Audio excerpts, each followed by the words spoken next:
name's Dave Reed. I'm a firefighter paramedic and prescribed fire coordinator for South Metro Fire Rescue. Today we're going to talk about municipal fire departments thinking outside the box and utilizing prescribed fire training to prepare its members for wildfire.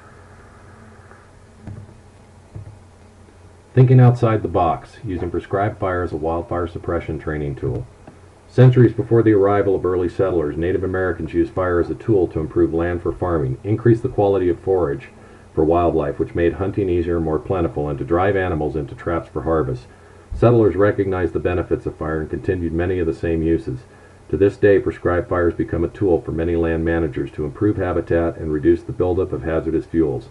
An emerging use of this tool is preparing fire departments for wildfire response in areas they are mandated to protect. While land management is not within the normal scope of work, wildfire response is. Some departments are partnering with management agencies that do not have the resources to conduct prescribed fire but benefit from its effects, while providing the fire department an area to train department members on the strategy and tactics used in prescribed fire. These same practices are also used in suppressing wildland fires. The definition of prescribed fire is the controlled application of fire to wildland fuels in either their natural or modified state under such conditions of weather, fuel moisture, soil moisture, etc., as to allow the fire to be confined to a predetermined area. Step number 1 is identifying a partner that is willing to provide land for training. For initial projects in a new program, areas that have good access for equipment, a water supply that's close, and fuels that will not pose a fire behavior that can be difficult to hold are primary considerations. All fire that burns outside the property boundaries is considered an escape fire. If these fires cause damage to property or valuable land, a review is conducted to determine if there was negligence on the part of the party doing the burning. An escape is to be avoided, and through good planning, sufficient resources, and adherence to the prescribed fire plan, it should prevent this occurrence. The next step is to develop the initial site plan. The site plan is a general overview of the project area with the property boundaries, burn units, and surrounding areas identified. Once the site has been identified, a prescribed plan is written. The plan will detail objectives, weather and fire behavior parameters, minimum resource requirements, contingencies, medical procedures, firing and holding narratives, photos, fire behavior analysis, smoke analysis, and public notifications. Other aspects are escape fire triggers, monitoring plan, mop-up plan, and complexity analysis. Once the plan has undergone a technical review and approval, the smoke permit is issued. During all trainings, the prescribed fire plan and smoke permit must be on site. Once you have a day satisfying the conditions required in the plan and all public notifications have been made, you are ready to proceed. Set the time for briefing and the assembly point for assisting resources. Brief resources on the training and resource objectives. It's important that you cover the objectives such as starting and stopping points, desired width of control line, safety considerations, water supply, and organization. Provide a thorough safety briefing with all known hazards identified. Record current on-site weather observations, which must be within the prescribed fire plan parameters. Have the resources moved to the location of the test fire and the start of the control line. Once all resources are in position, conduct the test fire. Remember, the test fire is based off the resource objectives and fire behavior predictions. Even though this is a training, the objectives must be attainable or the training may not proceed. A fire department training burn, as opposed to a prescribed burn, may be conducted per the Air Pollution Control Division without a plan or resource objectives, but is limited to 10 acres per project per year. This can limit the amount of training achievable in 1 year, as multiple sites would be needed. With a prescribed fire plan in place, you may burn up to 80 acres a day under the least favorable conditions, a fair smoke dispersal forecasted by the National Weather Service, or up to 150 acres a day on the best conditions of excellent smoke dispersal. The burn boss uses a go, no-go form with required parameters and input from other overhead resources. If all go boxes are checked, the training may proceed. Getting a control line around the selected unit is the priority. This is either a black line created by burning the fuel to a desired width or utilizing an existing controlled line such as a road or trail and making it wider. In both scenarios, a wet line is utilized to contain the fire on one or both edges. This is accomplished by a lead engine applying water to the fuels at a designed width, usually 1.5 to 2 times the height of the fuel being burned. If there is no existing control line, a second engine parallels the first at the desired width of the black line. One engine will follow behind in the black, ensuring all fire remains within the lines. An additional engine is held in reserve to replace any engine that runs low on water. Lighters then ignite the fuels between the wet lines, creating a controlled line that interior fire, when lit, will not cross. These are both valuable tactics when trying to outflank a wildfire or deprive it of fuel as it advances. Here's a black line operation in progress. 2 lead engines wet the fuels behind the engine, and the lighters follow up, burning out the fuels between the lines.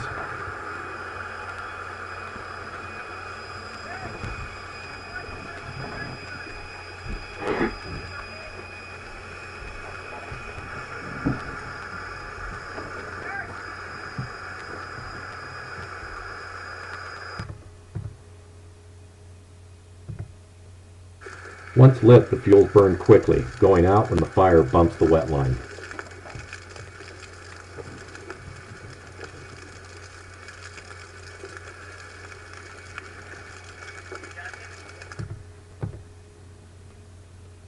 Here's an example of a black line operation. You've got your lead engine, you have the ignition screw, you have the suppression engine and the backup engine, the patrolled engine, making sure no fire gets outside the unit, and of course you have your completed control line. Once the control line is complete and the edge is secure, it's time to fill the drip torches with fuel, top off all engines with water. This is also a good time to have the crews get some food and water into them before the next training scenario starts. Conduct a training briefing and discuss objectives and the scenario. Brief those that will be starting the training fires, where and how large to make them based on the objectives. Position those engines that will be participating in the scenario and those that will be patrolling the control line. Take current on-site weather observations to ensure the training is still within the prescription parameters, and if so, start the training fire. Now you're ready for the scenario to begin with the initial dispatch report. The size and timing of the initial fire is important. If you make the fire too large, the responding engines may not catch it before it hits the control line.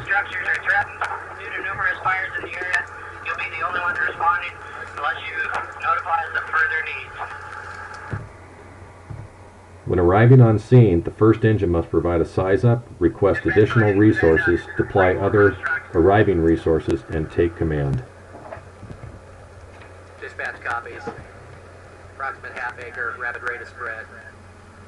Brush 40, brush 10. Respond in, report of a grass fire. Law Enforcement Academy, rapid rate of spread.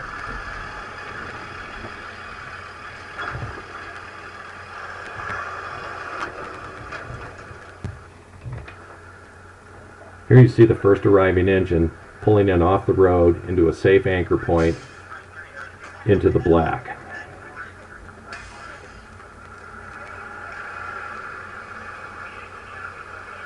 The crew dismounts and will begin suppression efforts, while the engine boss will get out, give a size up, and deploy additional arriving resources.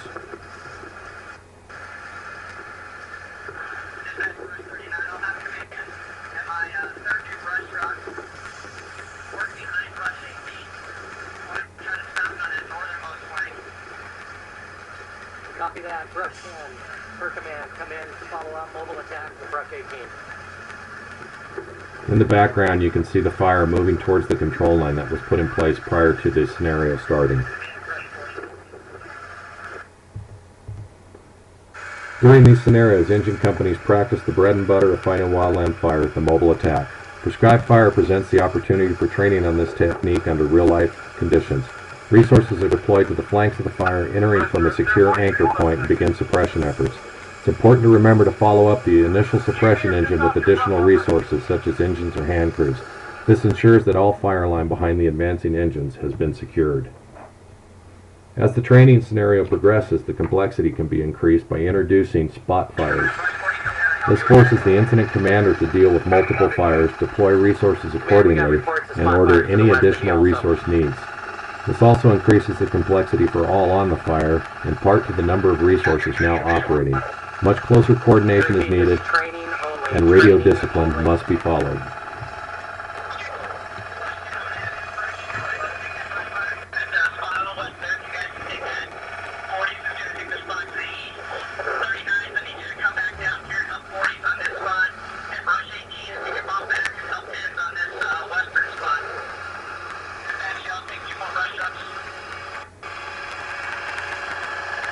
Copy that.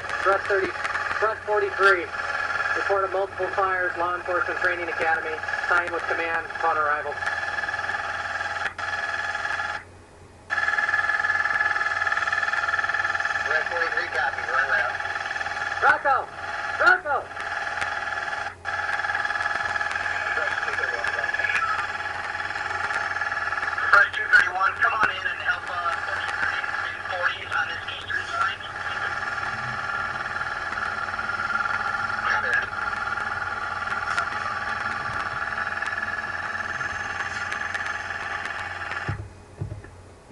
As the scenario winds down, supervisors and/or resources working for the incident commander report the status of fire operations, and this is then relayed back to dispatch.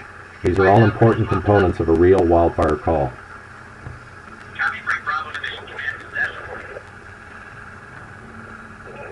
Bravo Division, we've got fire in between two black areas. We're going to let burn out. Otherwise, we're looking pretty good. Copy, break possession. Command. Go ahead. We've got a pretty good handle on this fire. We won't need any further resources. We still have a few active areas of fire, but they're well protected this time. And we need to weather report for sure. Copy that. We'll go ahead and cancel the training at this time. Once the initial scenario has been completed, the unit is squared off and another scenario is run with a different incident commander. The number of scenarios is dependent on the size of the unit. On grass units of 10 acres or more, multiple scenarios are possible. 39, brush 40. Respond. Law enforcement training facility. Multiple spot fires. Rapid rate of spread. Here you see instructors lighting the training fires.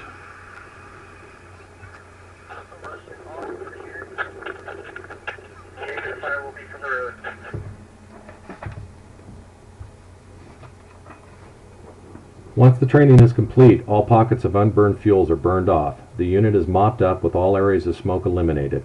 This ensures no public reports of a possible fire to the local dispatch centers.